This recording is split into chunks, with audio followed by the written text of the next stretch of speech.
Doubting us is one thing, leaving us is two things. You didn't have time for us to start, oh no. And every beginning seems to come to an end. One time I try, it falls apart again.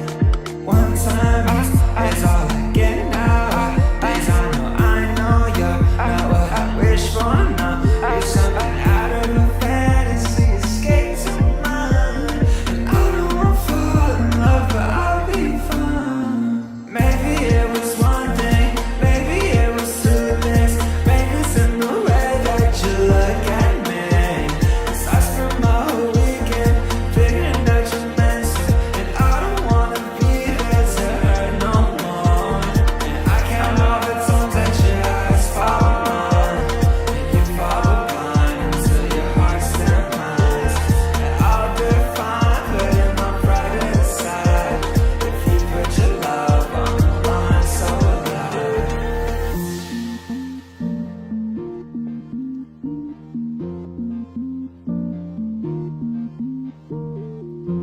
I'm scared of trying, I'm scared it might end. I hate the feeling when you're out of love. In love, in love, in love. When you're out of love. In love, in love, in love. I just hope you, I just hope you, I just hope you feel what I feel.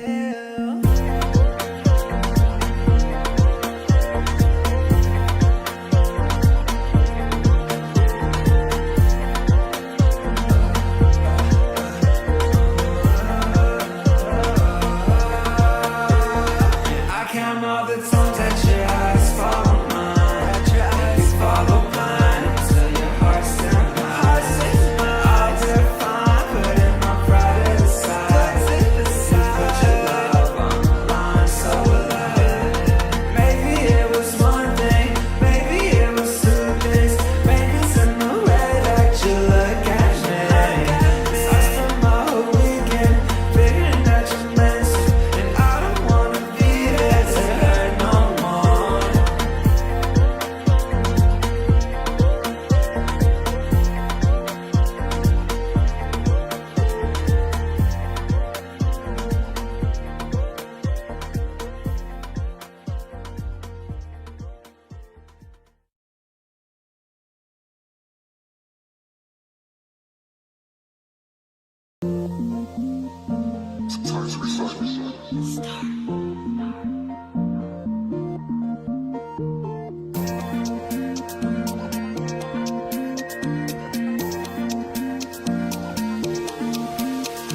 Skinny Asian counters, face fills up the mirror. That life is like a magazine, and I live in the fictions. And you compare so much to them, it's hard, I know.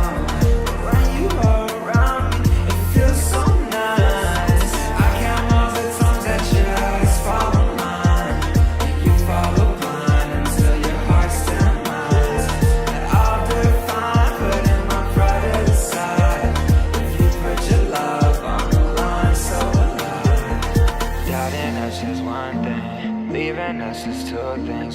You didn't have time for us to start, oh no. And every beginning seems to come to an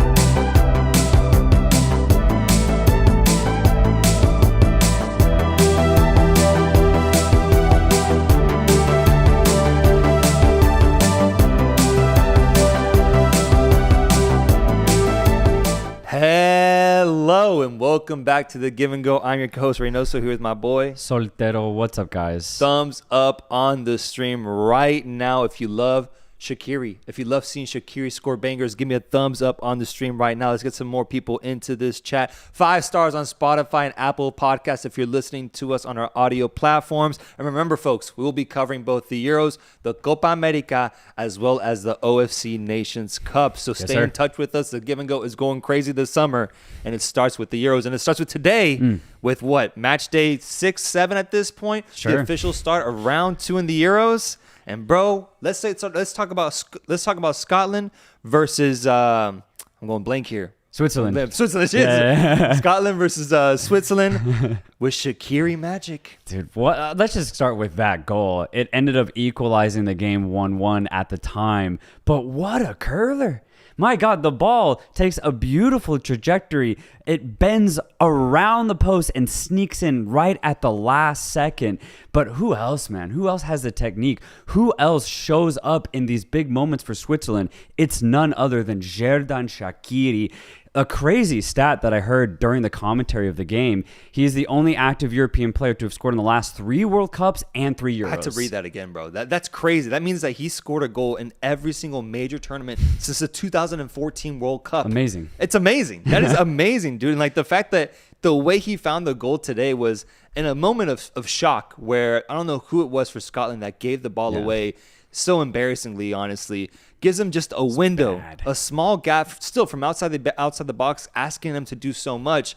And just that Shaqiri class, man, that Shaqiri class showed itself once again. And what gets me is that he isn't playing at this level, honestly, in the MLS this season. He hasn't been that impressive, and he's slowed down a bit. But he's one of those players like the Guillermo Ochoa outfield version who shows up no matter how he's doing with his club. He shows up for his international team and balls out. It was so nice. So nice to see him get a goal today. Dude, so true, because honestly, I only ever really see Shaqiri at major tournaments. Yeah. But every time, he shows the fuck out. Every single time. And if you only watch major tournaments, this dude's your fucking god. Yeah. He's Messi, man. He's incredible. Oh, my God. And a quick shout out to the Chicago Fire and the MLS in general. First MLS player to score in the Euros. MLS, baby, let's go. Yeah, that's crazy. That's also a crazy stat today. So that goal meant a lot to Shaqiri, to Switzerland, and to this game because it ended up leveling this match after Scott McTominay got a goal off a deflection from Fabian Schär, which ultimately I would consider a massive mistake, man. He should have let that ball go. Jan Sommer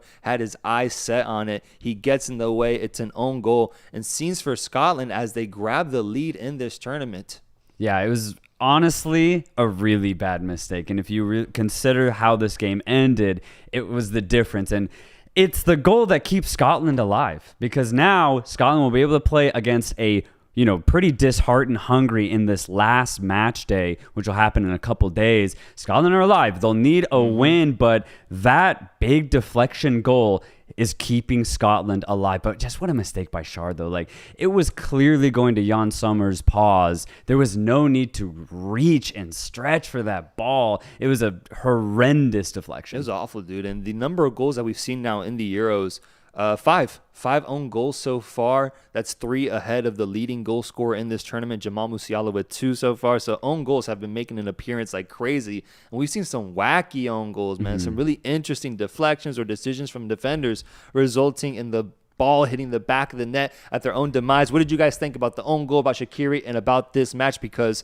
going into the second half, Scotland basically took over, man, at least possession-wise, and looked as confident as we've seen them this entire tournament. Yeah, all things considered, this was a great response to the Germany loss for Scotland, and especially in that second half where they started to find more joy when they would cross the ball into the box. They committed a lot more men going forward, and Switzerland at times got very stretched, and it took some incredible last-ditch defending to keep Scotland at bay. There was that crazy McTominay volley where, I mean, his foot was basically at head height. He connected so well with it, but there was a Swiss defender, Swiss defender right in the way. And then another moment where the ball was getting crossed in off of a header, and it was Manuel Akanji who reads it the entire way and clears it very comfortably. So at the end of the day, the Swiss defense did a phenomenal job to keep this game 1-1. No, absolutely. That Akanji deflection was unreal, man, because it was so close to being a goal off of that Andy Robertson header. I am seeing in the chat because looking at that Scott McTominay goal, it was awarded towards Scott McTominay. At the very end of the game, it was awarded to him. Yeah, but what do you think about that? Because honestly, watching this back, like, dude, that was going straight to Jan Sommer. I understand how technically it is his goal because it was on target. That's the biggest factor. But I think Fabian Schär was the full culprit here for why that ball hit the back of the net. Yeah, this is Schar's goal, but textbook-wise, it's McTominay's. Yeah, I get it. I get it. Absolutely. So I agree with what the chat's saying. It's just one of the more wacky goals we've seen this tournament. But it ends 1-1, and you're right. It keeps it open now for Scotland and Hungary, which will be that last fixture. And thank God, because Hungary coming off of a 2-0 loss against Germany. Ultimately, do you mind if we shift on over to this game? No, let's go ahead. Ultimately, a game that I left pretty proud of Hungary and how they played, honestly. Happy with this Hungarian team after all the support I've shown them. I'm just like the coach. I revoked my citizenship. I became Hungarian going into this tournament, and I've left it a little disappointed because 2 straight losses and a tournament where I thought Hungary would be much more impactful has disappointed me a little bit. But the performance today against Germany, I thought was much, much better in comparison to what we saw versus Switzerland. Yeah, they had, all things considered for Hungary, they had a much better game. They were terrible against Switzerland. They got dominated by the Swiss in their opening match. But today they were good. You know, they actually threatened Germany at times, and they had several spells of really good possession in both halves. But I just want to go on the record book and say this. Let it be known, this Hungarian team peaked in 2023. Yeah. It's done. Yeah. It's done. We got bamboozled. Oh. They are in a decline that's worse than the Argentine peso. It's not working for Hungary right now. It's not working, bro. Because ultimately, Germany, I think if they were really on it, could have scored 3, 4. You know, they could have really balled out. Hungary, again, yes, they had a better game, but this is nowhere near the level that we saw them reach a year ago. And I'm just overall disappointed. Christopher Molina saying here that he had them getting 4th in his predictions, and that actually reminds me of myself because to remind you guys, I had Hungary topping this group, finishing in first, and that's why I've left us so disappointed. That's why I'm so hurt, honestly, because I thought I envisioned something much better for this Hungarian team, and now because the prediction was so wrong, I need to be punished, bro. I need to be punished. And by the sheer nature of this team being called Hungary, I think the punishment should be that I starve myself. I like that. Okay. And it gets decided depending the amount of days I starve for is the place that Hungary ends up in. I like that. If they get 3rd, I starve myself for 3 full days. What about one day? If they get 4th, I'm not making it, bro. Let's say third is 1 day. 4th is 2 days. That seems like a good punishment. Bro, I'm not actually considering this, bro. That's crazy. That's nonsense. That's where I draw the line. That has to be where we draw the line for our punishments. That has to be it. It's starvation. Yeah, bro. no, water. You can drink water, just like Molina's saying. You can do a water fast. Oh God. We can figure out a system. Yeah, maybe a meal system, or maybe, I don't know. We can figure something out. We'll talk off camera. But for now, I was thinking 3 days, bro. I was like, God, I can't don't do this that. shit, Don't man. do that. I can't do this shit. But it's just indicative of what I saw for this Hungarian side. And honestly, man, I knew Germany was capable of being this. Actually, I'm gonna take that back. I was questionable going to this tournament if they could reach this height. I knew it was there if they wanted it, but I just didn't know if they could reach it. Bro, it's confirmed for me now. After seeing them today, 2 straight performances in a row, Germany looks like the favorite, in my opinion, for the Euros. Yes, that's my takeaway too. This German side is in rare form. I truly think the only way this team loses in this tournament is if they go in a shootout.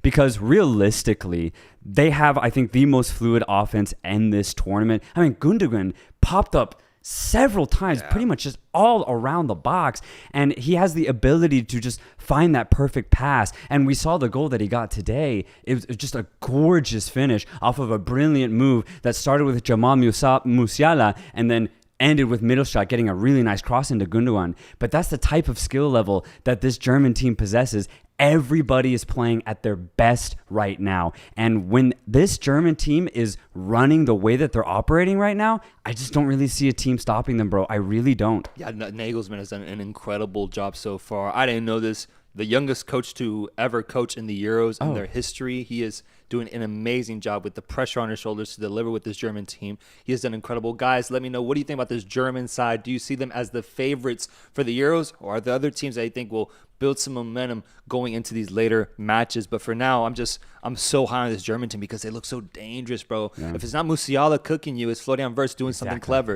If it's not Florian Wirtz, then it's Kroos sending in a beautiful ball, or Gundogan sneaking into the box and scoring a goal. I think the only place where I could see an upgrade personally is up front with Kai Havertz. And I honestly think that Nagelsmann should make the move to start Füllkrug instead, a more traditional 9, because with Havertz we know we're going to get, and we know his best things, his best strengths. And And so I'm not too hard on him not having that final product.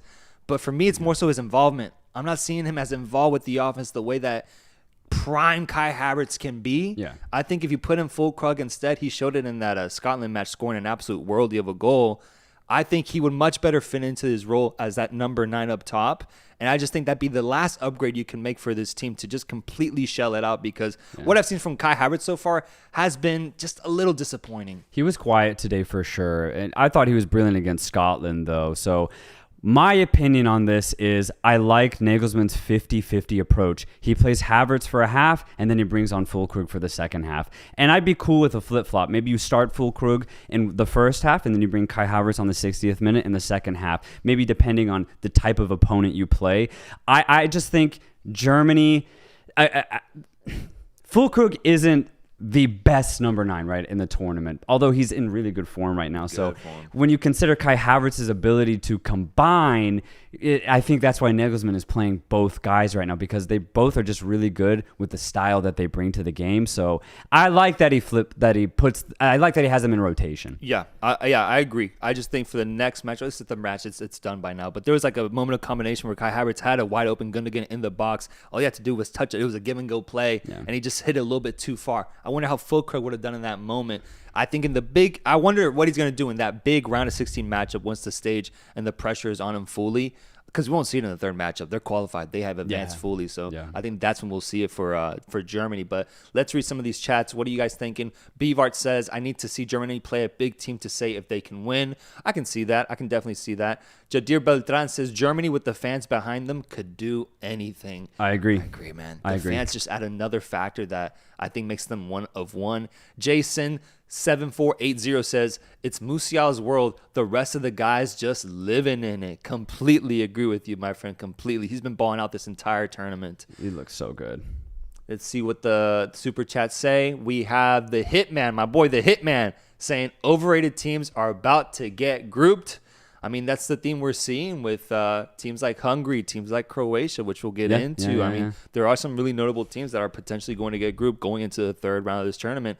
Bvart says 10 pages as your punishment. Man, he sounds like he's it's reminding me of my past, bro. I used to go to confession. I would get a penance, man. 10 pages as your punishment. God damn it, man. Good Lord. I'm not writing again, dude. I'm not writing for the Hungarian team. The Hitman once again says Germany's defense has holes and can get exposed by a skilled team with dribblers and pace. I actually agree to a certain extent there, because for me, the weakest point for Germany isn't necessarily the number 9 position. It's the right back for Joshua Kimmich.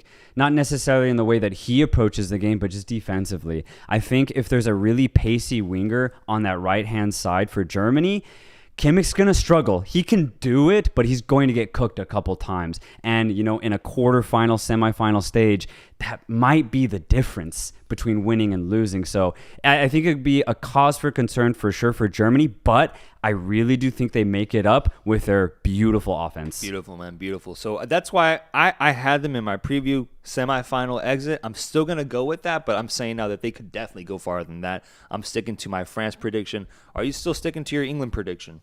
Just to update the people on where we're at. Absolutely. I have both England and Germany actually meeting the final. Perfect. All right, last game of the day, Albania versus Croatia. Chat, let us know what you thought about this match, because in terms of entertainment, I think this was the best game of the day so far, with a 2-2 draw and a game-tying goal happening in the 95th minute behind Jasula, the Albanian. Croatia coming back in this match, completely flipping the result. Seeing Silvino on the sideline losing his mind for 94 minutes. It was a great game, a banger of a match, as Chris Vergara says. And honestly, both these teams leave with 1 point that I do think ultimately is deserved for both sides, but makes things very interesting going into that final round. Yeah, bro. Somehow I wish we could track the heart rate of Albanians around the world, bro, because their last 2 games have been ridiculous. Yeah. They've been absolutely nuts. In both games, they get an early lead, and it's just pure ecstasy for Albanians everywhere. And in that stadium, the noise is ridiculous. But what a goal, too. What a way to expose that Croatian defense to take the lead. And it was in a run of play where Croatia were trying to really go at Albania. And that's what I really liked about this game is overall in both halves, it got end to end. It was just ridiculously fast paced. It was so fun, so entertaining to see. And we got treated to 4 goals in total. This was easily the best match of the day. Yeah, I like that aspect because we were watching together. I was like, bro, one more minute. At the very end, I was like, let's just do one more minute. Next goal wins type mentality. It really felt like that. The way it was so back and forth and exciting. People are saying that Albania in the first 20 minutes of matches are playing like prime Brazil, dude. No, seriously. They start off matches incredibly, man. It's just what happens the rest of the 70 minutes of the match is a different story. But their execution on their ideas right off the bat is really, really good. And it happened back-to-back games where they end up getting the lead to start the game. And then they lose. And then they lose it, bro. If you cut to the 80th minute and it truly looked like Albania were just going to lose this game. But somehow they garnered this mentality of, okay, we cannot lose here. The last 10 to 15 minutes for Albania, they turned it back on. Yeah. And it was actually Croatia who were on their back heels praying to not concede. And Albania eventually got a really nice goal, a low-driven cross, a beautiful first-time hit, and the game went 2-2. But honestly, in that moment, after kickoff, it looked like Albania might have gotten 3-2, bro. It really looked like they were going to completely flip it, maybe possibly getting the craziest result in Euro history, because it would have been 2-3 flips, a scoreline in this game. It would have been absolutely insane. But nonetheless, this was a crazy result. There were some really good goals, but I think for both teams, there's like definite weaknesses that is going to make it very hard, I think, for both of these teams to get out of this group. Yeah, that's the thing. I'm seeing it a lot in the chat. People are being really hopeful, like that Albania, like I have Ochi here saying Albania should qualify, man. Like people want that for them, but I'm scared. I'm scared that this was already the peak of their tournaments. Yeah, Clashfire here saying, wouldn't be surprised if both teams don't make it to the knockouts. And when you consider that Spain and Italy are here, and also that Albania only have 1 point, it's just tough. It's really tough because now Albania have to get a win. A draw ending with 2 points will not be enough, even if they finish in third place. Against what's most likely going to be the best team in the group in Spain. That's the problem. I don't see that happening. That's the problem. And it sucks because they've played so well in this tournament. They played so well, and the same goes for Croatia because they're in a really tight situation now, man. Oh my God, they got to get a result against Italy in that final match to get through, hopefully in third place or second, depending on how that Spain-Italy match goes tomorrow. But for Croatia, maybe the people were right about them, bro, when they were talking about them either being a little washed or just their dynamicism being gone, or just comparing them to past generations that we've seen. I'd say now it's been 2 performances in a row where they've disappointed and not proven to be that same Croatian side that we're used to seeing. Yeah, dude, I did not realize how poor their defensive midfield would be in this tournament. It became very clear that they had no coverage right in front of the back line, because once Albania got past the midfield, they were already in Croatia's box every single time. That's why this game was so end-to-end, because there was no box-to-box midfielder to destroy that play for Croatia. So Albania just had to get it over the midfield, and then they were finding a lot of space to exploit. And it makes sense, though, when you look at Croatia's midfield now. You have a really old Luka Modric who had a weird first half, but he did end up having a really good second half. That's why you do play him, because what he gives you offensively, but he's not going to cover a lot for you defensively. Then you have Mateo Kovacic, who's honestly just as offensive thinking as Luka Modric. He will track back, but you don't really play Kovacic for his defensive qualities. And then Brozovic ended up getting subbed off at halftime. You could say he was at fault for the first goal that they conceded, just kind of going to sleep, not tracking back. And those are the 3 guys that you're asking to provide coverage in the midfield defensively. It's not good. Once they brought on Sucic, it got a lot better for Croatia. So for Dalit, I expect a lot of changes in this third game for them. Yeah, absolutely, man. Absolutely. And I'm seeing in the chat, we got a back and forth between Romania and Belgium. We got Romania trash talk and Belgium trash talk. Look, I'm not sure what y'all are talking about, but all I'll say is this.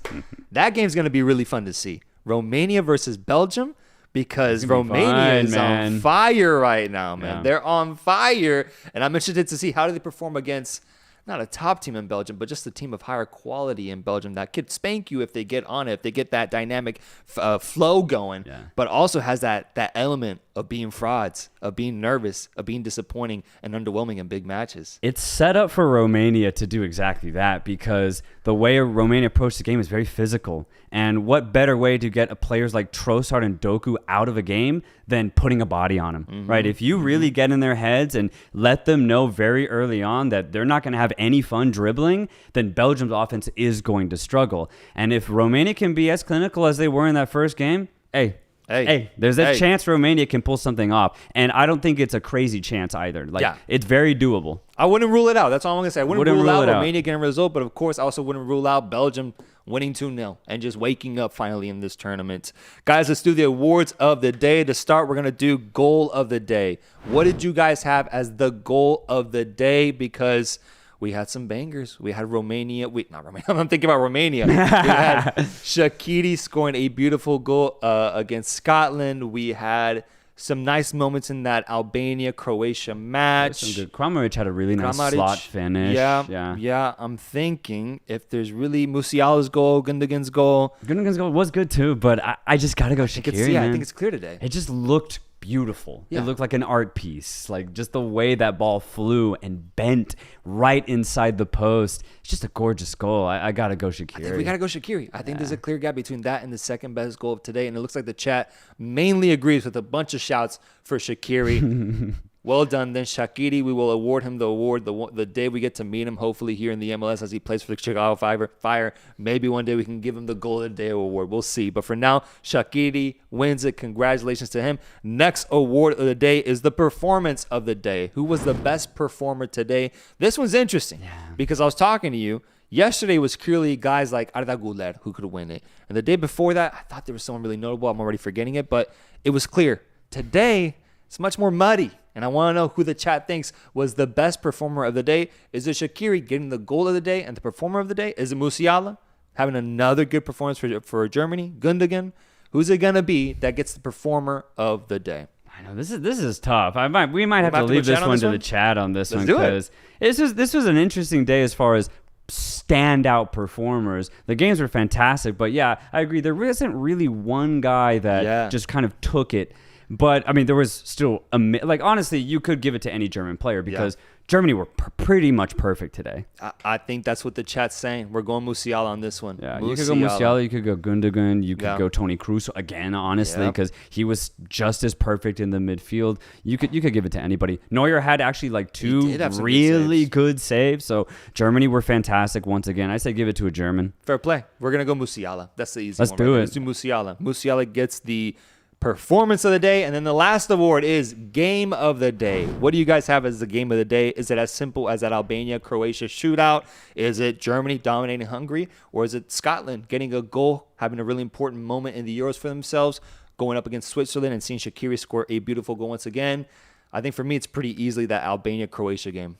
Oh, yeah, man. That game, just the end-to-end aspect of it just got me out of my seat, and the way it ended was so dramatic. This one's an easy one for me. It's definitely that match. Yes, sir. Albania-Croatia was the funnest match. Absolutely agree with you guys. Let's look at some of these super chats, see what the folks are saying. Up top, we have Hasib Z701 saying, I think Switzerland could upset some teams, and I'm hoping Slovenia can make it into the round of 16. I agree with you on the Slovenia part, man. I'm hopeful for the Slovenian side, and I'm excited to see them tomorrow, I believe, facing off against Serbia.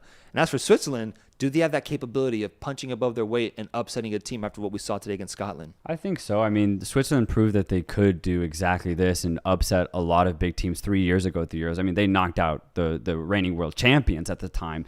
We've seen Switzerland play already, and you consider the performance today. Yes, it ended 1-1, but Dan N'Doye had 3 clear chances that he should have put away, at least one of them. You consider that, I think Switzerland probably should have won this game. If they're a little bit more clinical, I think easily they could upset somebody in the round of 16, maybe even quarters. They could. I'm hesitant to see if they actually do live up to that. That's my only thing with the Swiss team. Luis Melo says, how about 3 punches from producer Rudd as a punishment? Y'all always got these ideas, huh? Y'all always get so clever. 3 punches. The chat always gets so clever when it comes to punishments for Reynoso. I swear, bro. They never show this creativity any other time of the day. When it comes to punishments, we got all these ideas. 10-page apology letter. Punches to my fucking stomach.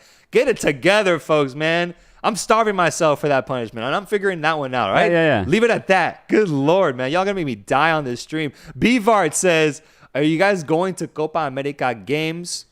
I think we're going to try to go to some of the knockout stage games. Yes, sir. I think there'll be some in Houston that we're going to try to attend, and it'd be dope because it might be Mexico. Might be Mexico. Especially those knockout games. Yeah. We're looking likely to go to some knockout games. So keep your eyes peeled for that because we'll announce that, and we can for sure meet with you guys in the stadium and take a photo and just talk football for a little bit.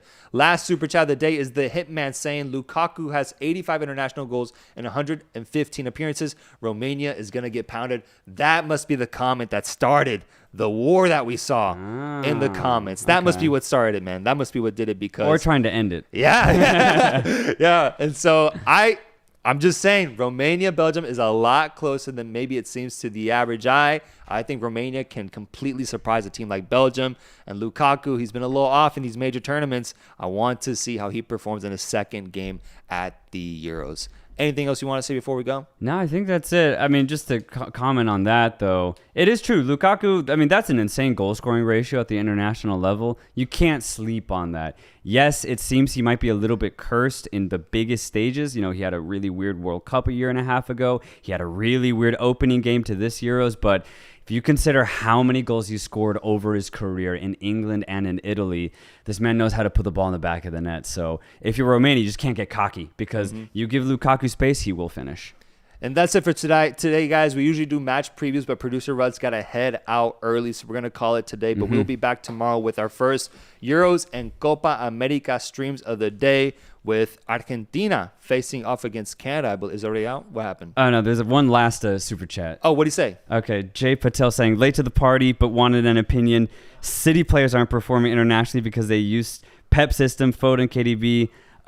Somebody aren't performing. Gvardiol. The City players are playing weird so far. Yeah, so far. Playing weird so far. I'm hoping Foden really picks it up in the next game tomorrow. Yeah, so. Absolutely. It's a great point. And system versus being free in an international setting, that's a really fun argument to have. It's a good conversation. Yeah. And I think these City players are just having a little trouble adapting right off the bat. But I think with more games under their belts, they'll get better. I say that for every single City player that we've seen so far. So that's an interesting take, though. It's an interesting, keep an eye on that. And for now, we're signing off, guys. Thank you so much for watching. Thumbs up on your way out. And we'll catch you tomorrow for a bang.